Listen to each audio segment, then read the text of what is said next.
Sadiq Khan, the mayor of London, has made some powerful opponents. He doesn't know me, never met me, doesn't know what I'm all about. I think they're very rude statements, and frankly, tell him I will remember those statements. My message to Donald Trump and his team is that, your views of Islam are ignorant.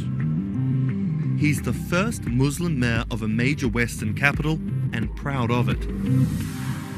This is how Sadiq Khan went from the son of Pakistani immigrants to a lawyer, lawmaker, and now the mayor of London.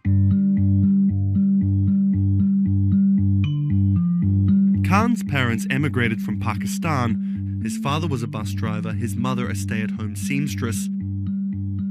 The 10-strong Khan family squeezed into a 3-bedroom flat in South London. He wanted to be a dentist, but TV in the 1980s convinced him otherwise. Objection! LA law, with its swagger and ill-fitting suits, caught Khan's eye. He graduated in 1991 with a degree in law from North London University and joined a human rights firm. Khan worked a number of high-profile cases, often clashing with London's Metropolitan Police Force. But he had bigger political ambitions. This is what being a new MP is like, squatting on a bench in the absence of an office, dealing with letters from constituents. Reports are just coming in of an explosion here in London. So there's just explosions, and then it was just smoke everywhere. Everyone's just asking what's happened. Only 2 months after Khan entered the Commons as a Member of Parliament, London was attacked by Islamist extremists. That day will stay with me for the rest of my life. He spoke out against the attacks both as a London MP and as a Muslim. He has been very clear about his opposition to violence, opposition to terrorism, and has set out to make the case for a more open and peaceful Islam. That's Thomas Penny, one of Bloomberg's Westminster correspondents. Here is a man who is a Muslim, and he is standing up and being open and straightforward and being clear that the problem here is not Islam, but it's Islamic extremism. In 2015, a decade after the attacks, Khan ran for mayor of London, and his faith was back in the headlines. His opponent, Zach Goldsmith, trying to link Khan to radical Islam. The debate got again personal and nasty. The Goldsmith camp has called Khan extreme and accused him of associating with, quote, those who seek to do our police and capital harm. It's a pattern of behaviour. Even the former Prime Minister David Cameron repeated the allegations. He shared a platform with Sajil Shahid, the man who trained the ringleader of the 7/7 attacks and accused the United States of bringing 9/11 on themselves. But the smears didn't stick. Zach Goldsmith ran a very negative campaign that was based on what people knew was a lie. This election was not without controversy. And I'm so proud that London has today chosen hope over fear and unity over division. After taking the mayor's office with a comfortable majority, Khan has brought a business-like efficiency to the role, scrapping expensive vanity projects like the Garden Bridge and the new Routemaster buses, which cost £350,000 each. The former lawyer who used to fight the police in court is now praised for his close relationship with them. I was talking to a very senior police officer in the Metropolitan Police who said there was a sea change when he went into City Hall, and the police were saying how much they welcomed this because they knew where they stood and it was more straightforward to work with. So he works like a lawyer, he works like a government minister. Khan's kept his faith at the fore. He's an outspoken voice for moderate Muslims across the world. Donald J. Trump is calling for a total and complete shutdown of Muslims entering the United States. Now, by giving the impression that Islam and the West are incompatible, you're playing into the hands of the extremists.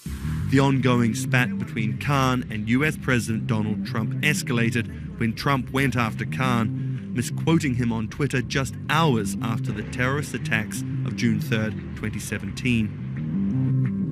Khan's now one of the most prominent Labour politicians in the UK. In fact, a recent poll of Londoners found Khan was more trusted to keep the country safe from terrorism than the Prime Minister or the Labour leader. His story of going from the son of an immigrant bus driver to the mayor of one of the greatest cities in the world plays well with Londoners. But can he appeal to the rest of the nation? Has Khan got his eye on the top job? And is the UK ready for a Muslim Prime Minister?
What does it take to change the world?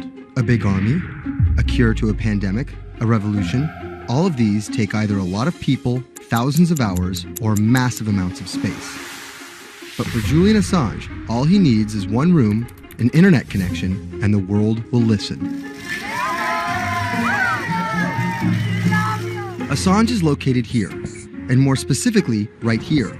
And from that location, he's posted government secrets, classified documents, and leaked emails from some of the world's most powerful people. And in doing so, has been labeled a hero, a villain, a nihilist, and everything in between. This is how an Australian programmer sequestered in the Ecuadorian embassy in London became one of the most influential and notorious people in the world. Born in 1971 in Townsville, Australia, Assange has always been on the move. Living in over 30 homes by the time he was in his mid-teens, Assange, along with his mother and half-brother, finally settled down in Melbourne. His introduction to hacking started at 16 when he was given a Commodore 64, which he attached to a modem. He attended the University of Melbourne, where he studied programming, physics, and mathematics. He never graduated, but that doesn't mean he didn't get an education.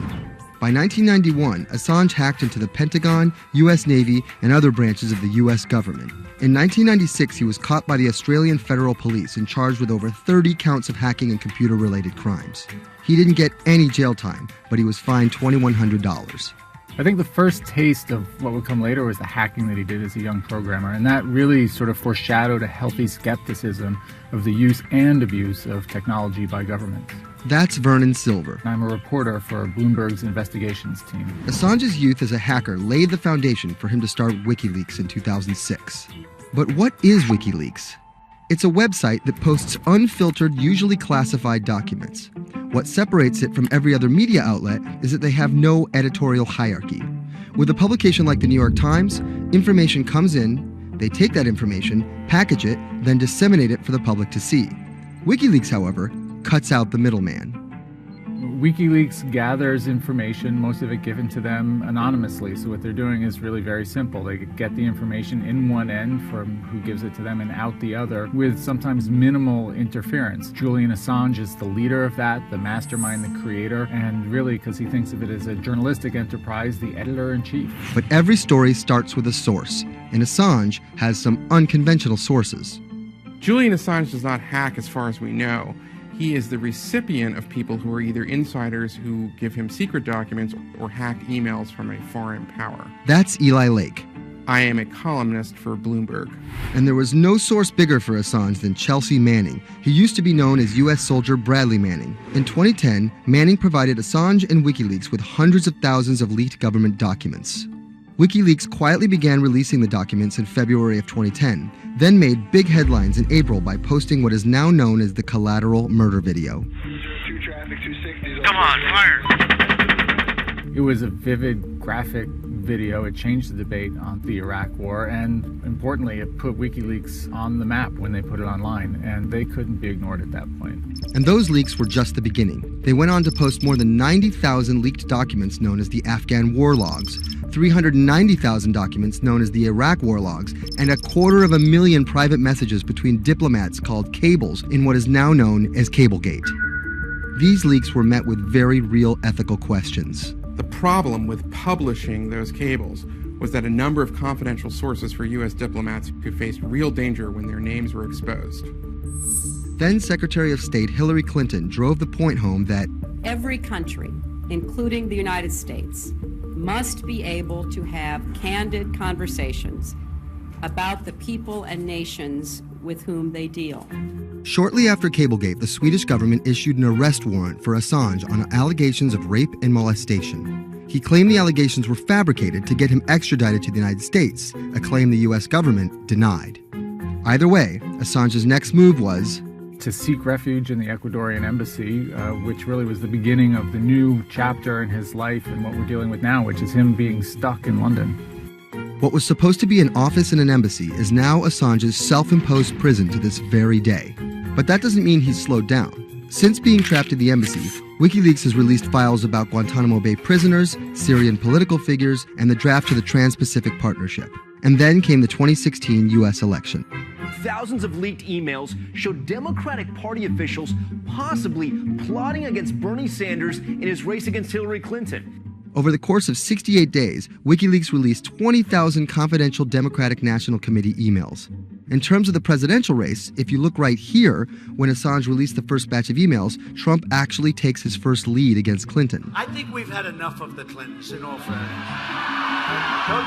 Once WikiLeaks started exposing secrets of the Democratic Party, Julian Assange became a hero to many on the right. Public opinion kind of flip-flopped. WikiLeaks! From the emails, we now know Hillary Clinton's campaign manager makes risotto, and also how the DNC squashed Bernie Sanders' campaign.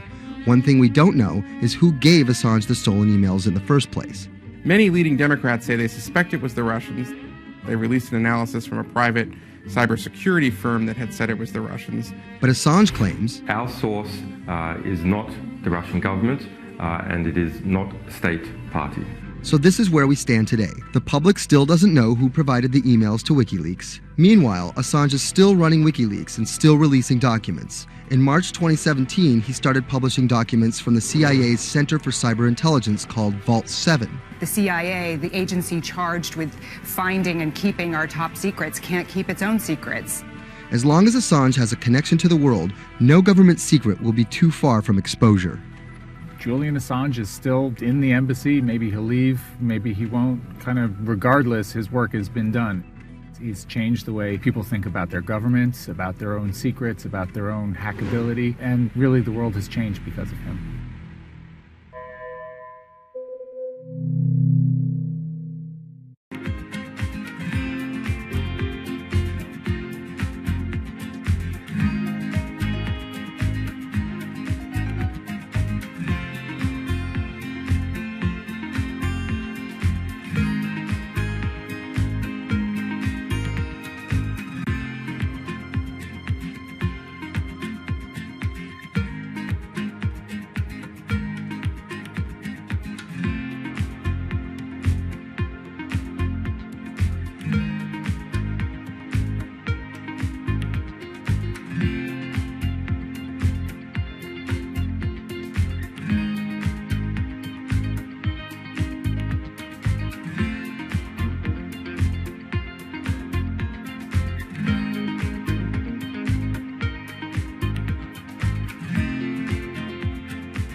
When it debuted, the 4G wireless we have today allowed people for the first time to hit the road and explore unknown places with only a smartphone for directions. When 5G arrives, it could enable driverless cars to take us there as well. 5G stands for 5th generation mobile networks or wireless systems. It's insanely fast and can accommodate a lot more connected devices. But the reason it's being called revolutionary is because 5G will allow connected devices to speak to each other as well as people. Right now we're living in a world where really it's a one-way experience. That's Bloomberg tech reporter Ian King. The network talks to your phone, you look at your phone and access data, then you send something back to the network. What we're being told about 5G is that really for the first time we're going to see machines communicating with each other over mobile networks in a meaningful way.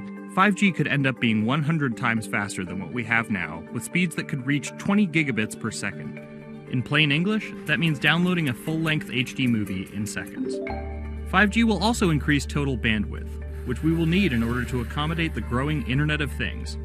We're talking about the class of devices like internet-connected refrigerators, thermostats, dog collars, but 5G will enable many, many more. Things like your utility network factories, where machines are just sat there not connected at all. Suddenly they're all going to be connected. Suddenly we're going to be able to have real-time monitoring. Other things like cars, like utility poles, like your light, the light poles. But perhaps the biggest advance will be a huge reduction in communication lag time, known as latency. A network of driverless cars will need the speed of 5G to ping each other multiple times per second to avoid collisions. Near instantaneous data transfers could allow doctors to perform surgery remotely with a robotic scalpel. So how will all this work? First, you need to improve network density. And that's just a fancy word for saying you put more towers out there. What we're being told is that's not actually the case with 5G. The idea is 5G will not only use the existing mobile spectrum, but also tap into higher frequencies called millimeter waves. Millimeter waves can carry more data, but only travel short distances. This may mean you'll see a lot more of these base stations around town. And the new towers may have as many as 100 antenna ports, compared to about a dozen on 4G cell towers. So when will we get 5G? Getting 5G ready is expected to cost providers $275 billion over 7 years in the US alone. Look for the first 5G service to pop up in big cities sometime in 2019.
People think of Vladimir Putin, they think of capital P, power. And that's exactly the impression he creates. Whether it's physical power, firing different weapons, riding in various James Bond-esque modes of transportation, or tossing hapless opponents in judo. Or political power, ruling his own country with an iron fist, crushing his political opposition, or, most recently, being accused of meddling in foreign elections for his own benefit. This is how Vladimir Putin went from a poor, tough kid in Leningrad to a KGB spy to the very symbol of modern Russia. Vladimir Vladimirovich Putin was born in 1952 in Leningrad, which is now St. Petersburg. His father was a factory foreman and his mother a homemaker. It is widely said that Putin's public-facing tough guy persona can be traced back to him getting into fights when he was younger, which paved the way for him to take up judo. After getting a law degree from Leningrad State University, Putin joined the KGB Foreign Intelligence Service. He spent 16 years in the KGB. When Putin returned to Russia, he began his political career. He went to work for Anatoly Sobchak, who was then the mayor of St. Petersburg. That's Leonid Bershidsky. I'm a columnist at Bloomberg View. Putin thrived in Sobchak's administration because he was sort of considered pretty efficient city official at that time. He was very loyal to Sobchak. So loyal and efficient that he was noticed by Yeltsin's close circle. And those people soon brought Putin over to Moscow to work in Yeltsin's administration, where he quickly climbed the political ladder. Then, of course, he was promoted to Prime Minister of Russia. That's Dmitry Trenin. I am currently director of the Carnegie Moscow Center. Around this time, Yeltsin and the people around him, the so-called family, decided that Putin would become Yeltsin's successor. And then this happened. The apartment bombings were carried out in 3 Russian cities, killing 293 people and injuring more than 1,000. Putin immediately accused Chechen separatists for the bombings and followed it up with action. He was credited with having a very successful military campaign against the terrorists. And it worked. After that, he became an heir apparent in the eyes of the Russian people. 3 months later, Yeltsin resigned. And on his way out, a famous exchange. He was getting into the car in the Kremlin, and the last words that he addressed to Putin before getting into his car was, "Take good care of Russia." So Putin took over as president, and 3 months after that, won his first election. But just because Putin won the presidency, that didn't mean he had all the power. This is Michael McFall. I was U.S. ambassador from 2012 to 2014. In the 1990s, there was a fire sale of all the things worth owning in Russia, and certain people, the oligarchs, did better than others in that fire sale, sometimes called privatization, and those people tended to be well connected with the Yeltsin regime, and they weren't Putin's friends. But they probably miscalculated, thinking that they could easily find a way to influence him. It became impossible almost from the start. And from that very moment, there was warfare between him and the oligarchs. That's when Putin gave the oligarchs a choice. Putin's way. Some of those people from the 90s managed to figure out a new way of dealing with Putin and have survived.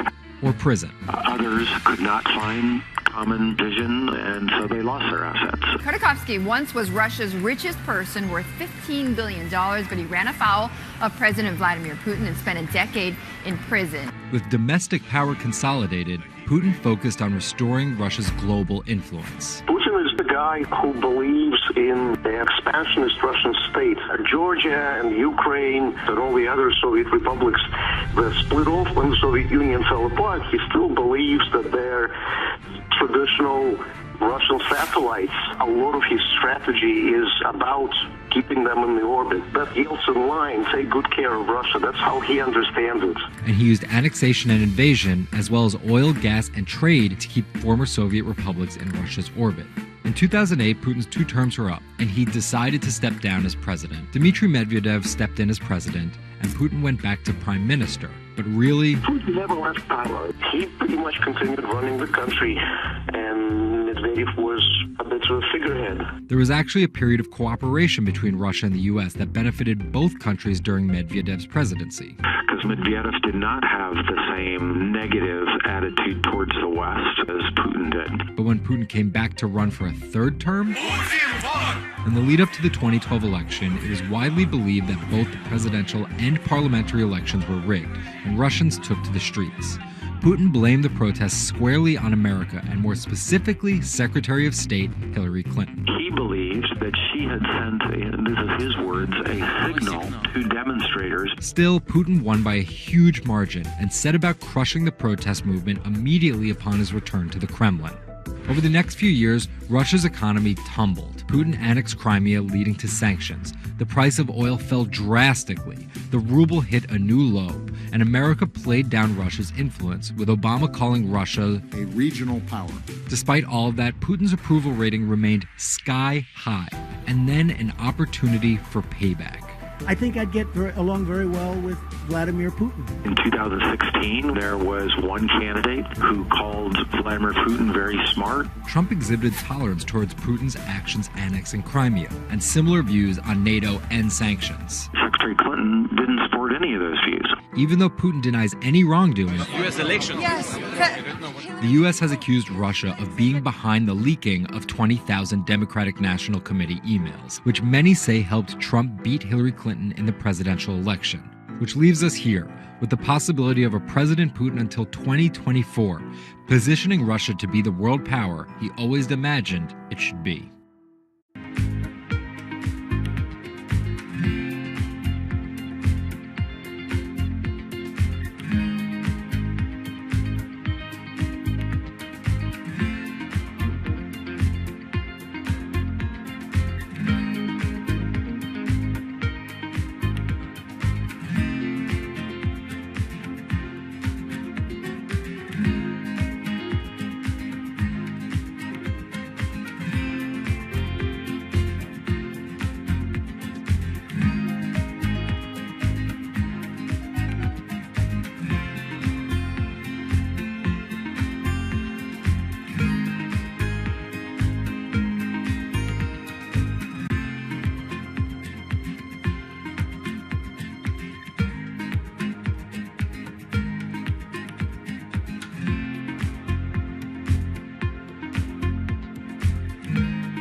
Jack Ma is Asia's richest man and most recognizable business tycoon. He's the chairman of Alibaba, China's e-commerce giant and one of the 10 largest companies in the world, yet he still wants more.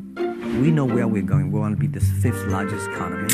Big words from the man some call Asia's Jeff Bezos. He's confident, he's charismatic, and he's definitely not the average CEO.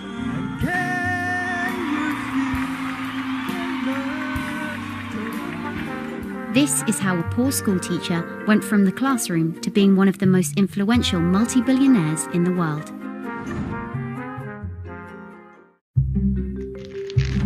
Ma was born in China's southeastern city Hangzhou in 1964. His parents were traditional musician storytellers. As a teenager, he started to learn English from foreign tourists after China opened up in the late 1970s.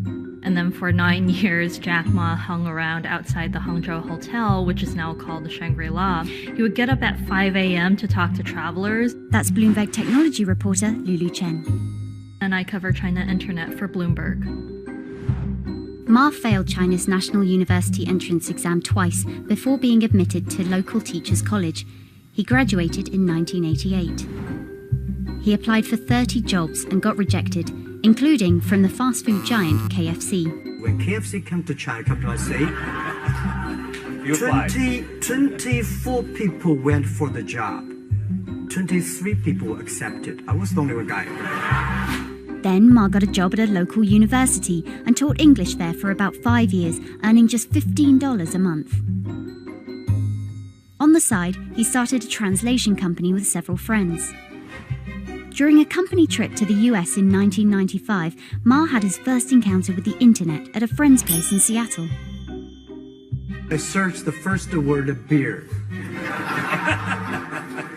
I don't know why, because it's easy to spell, baby. And I see beers from Germany, beers from USA, beers from Japan, but there's no beer from China. So he searched for the word China instead and still couldn't find anything. And that got him thinking. He wanted to build something that would put China on the world's map. He started China Pages, a Yellow Pages-like website, but it didn't take off. Then Ma joined a government agency in Beijing to help set up a website. By 1999, the internet stock boom had gripped Wall Street, and back in his Hangzhou apartment, Ma decided to try again. With his wife and a group of friends, Ma raised $80,000 and set up Alibaba, a site that allowed businesses to sell stuff to each other. 人家美国人强就强它的硬件，强就强它的系统建设，这方面确实比你早。但是玩信息玩软的，中国人的脑袋绝不比你们长。我们在座的所有人的脑袋绝不比你们长。By 2000, Alibaba had raised $25 million from investors, including Goldman Sachs and SoftBank. He had no business plan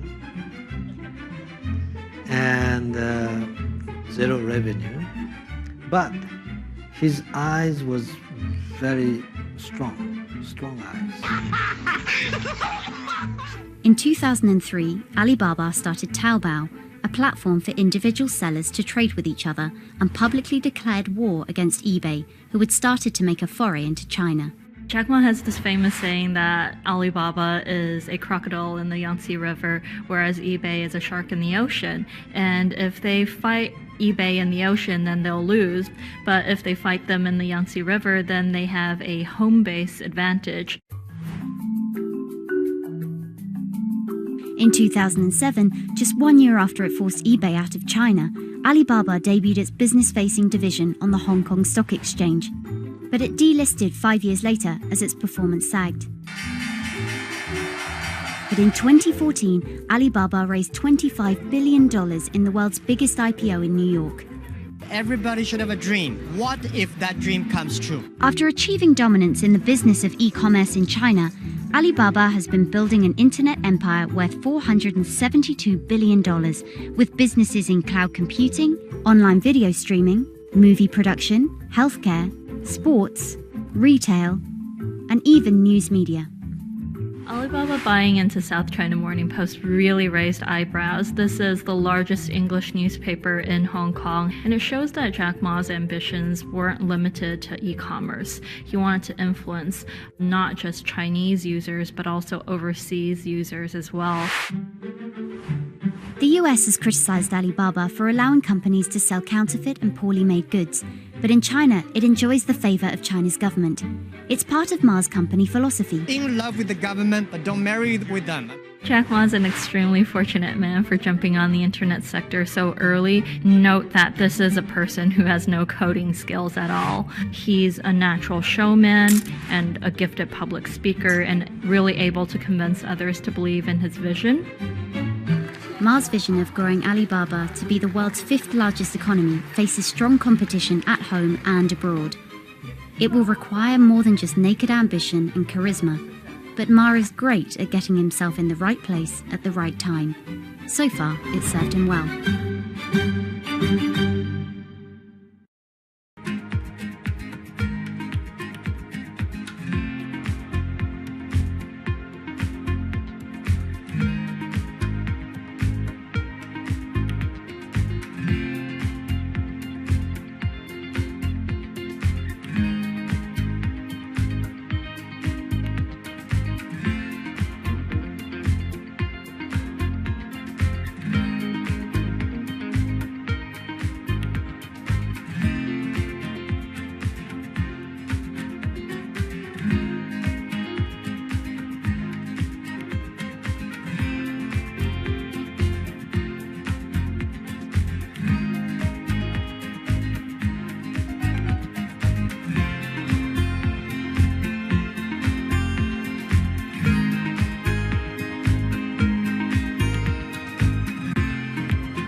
Peter Thiel is a walking contradiction.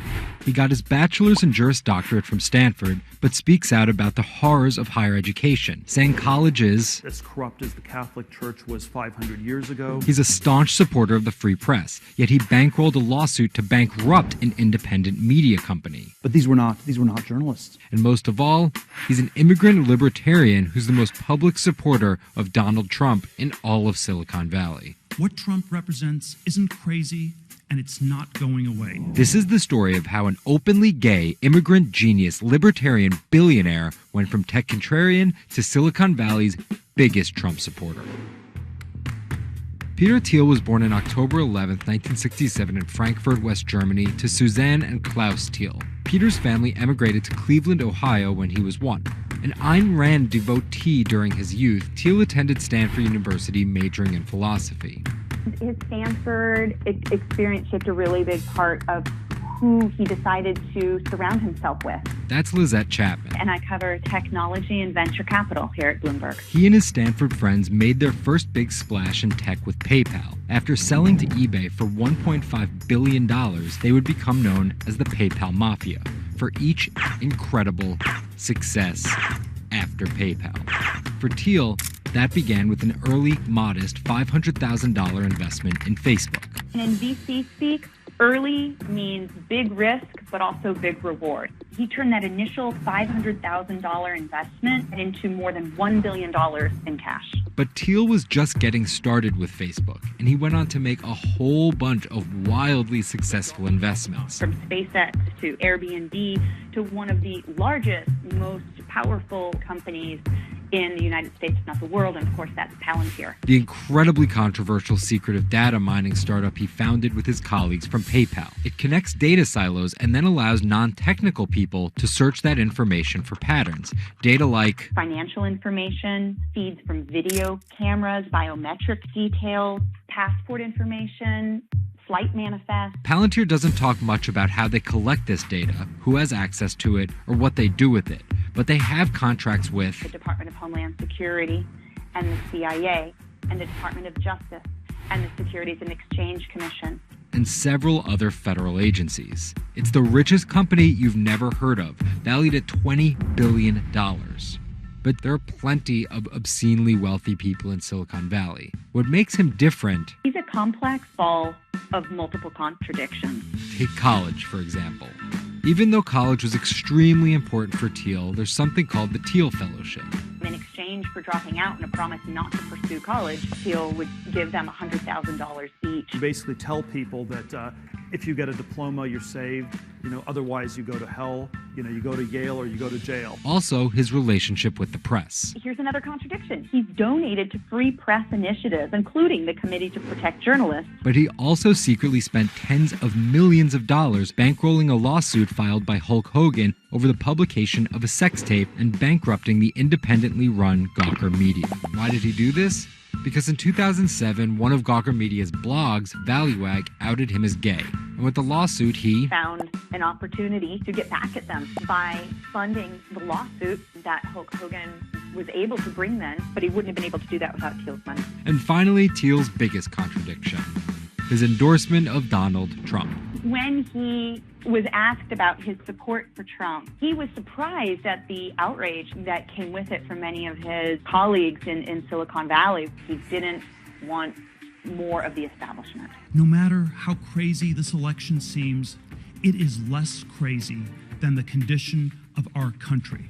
After briefly supporting Carly Fiorina in the primaries, Thiel pivoted to Trump, donating $1.25 million to Trump and his associated super PACs in October 2016. And he didn't just help Trump financially.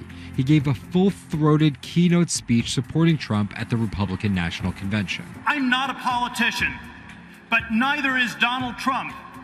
He is a builder, and it's time to rebuild America. And when Trump was finally elected, Thiel was given the reins to an enormous amount of power. And I want to thank you, man. You have a very special guy. He was named the transitional advisor. And in that role, he did a lot of interviewing and a lot of vetting to fill hundreds of cabinet positions and different jobs within the administration. But it turns out Thiel's support isn't unconditional. Talking to people who spend time with him, I have also heard that he is no longer a great supporter of Trump. It was reported that Thiel was unhappy with the direction of Trump's presidency. Ever since, he's been mum, making no public appearances, no statements, and staying out of the spotlight altogether. Although there have been suggestions that Trump could tap Thiel for a top intelligence post or ambassadorship, there's no indication he'd accept. He's described his relationship with politics as schizophrenic.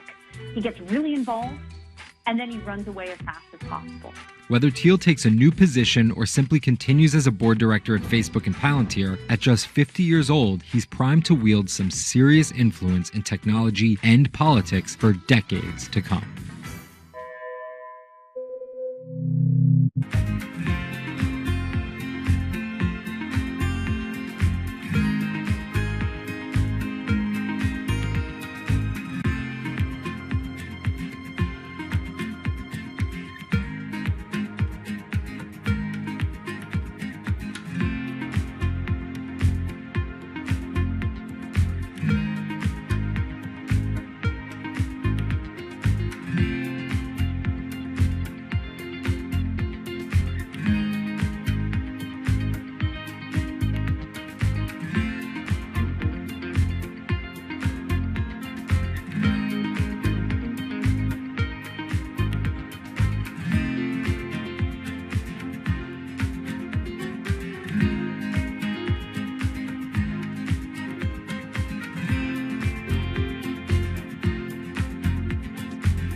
Two 2016 was again the hottest year on record, and the previous 17 years have seen our 16 most scorching.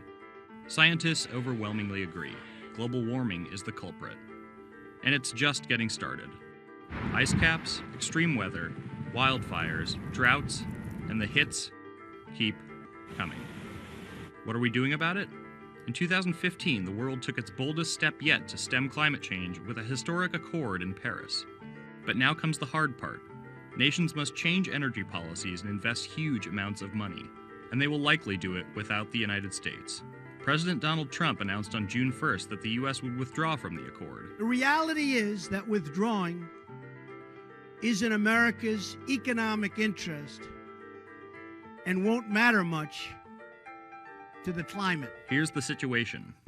Decades in the making, the Paris Agreement united the U.S., China, and more than 190 other nations in a push to limit fossil fuel pollution. The UN-sponsored plan secured pledges to cut greenhouse gases, the emissions that trap heat in the Earth's atmosphere, in an effort to avoid the rising seas and other environmental disasters that climate models predict. But even if all pledges are met, the globe is expected to warm by as much as 3.4 degrees Celsius this century, more than the UN target of well below 2 degrees. Meeting the Paris Agreement means that governments will have to offer more incentives for clean energy, scale back support for fossil fuels, make emissions more costly, and reduce deforestation. It's estimated that the deal will require $13.5 trillion of spending through 2030. Here's the argument. Unlike past climate pacts such as the Kyoto Protocol, each country set its own Paris targets and then promised to revisit and improve them. The US was primed to play a lead role in climate change, but Trump's Energy Independence Executive Order reverses Obama-era rules and directives put in place to combat climate change, and expands production of coal, the dirtiest fossil fuel. The resulting policies threaten the global fight against climate change. Without the US commitment to emissions reduction, other countries may join it in abandoning the Paris Agreement. This could make it almost impossible and even more expensive down the line to stop climate change. Optimists argue that the shift to a lower carbon future is already underway. Businesses, cities, and US states, such as California, are already investing in wind and solar and taking other steps to make it work. I've actually been called an environmentalist, if you can believe that.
There's an inherent attraction to light and being human. And I think on a very deep psychological level, light is this way in which we experience the energy surrounding us in a very personal manner. My name is Matt Dilling. I'm the founder of Light Bright Neon Studio, and we manufacture, produce, and restore neon works of art and design.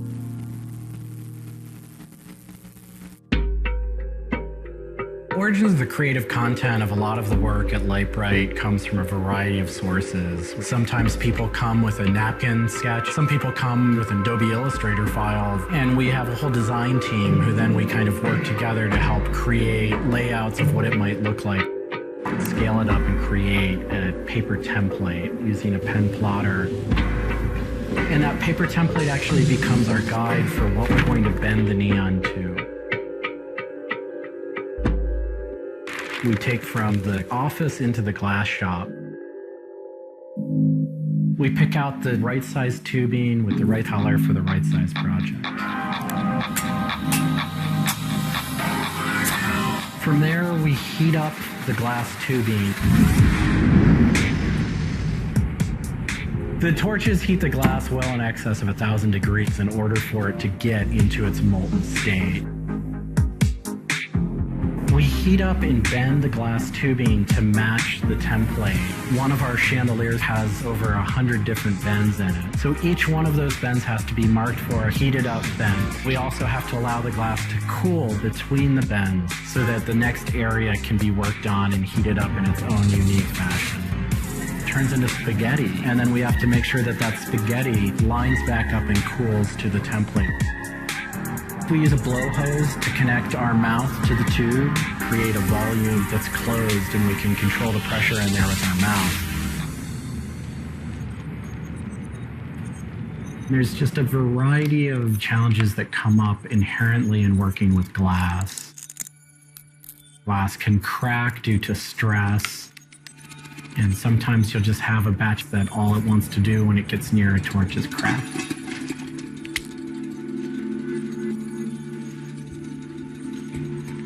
After we've bent various components, we have to go in using the crossfire or the hand torch and actually weld all of those pieces together. The last step on that is then to weld on electrodes onto either end. Each one of those steps is very, very specific. I draw inspiration from so many different experiences. It's hard to come up with one thing that's particular, but one of the ways that I really am able to connect with the creative is to float. Floating is a similar experience to meditation, to psychedelics.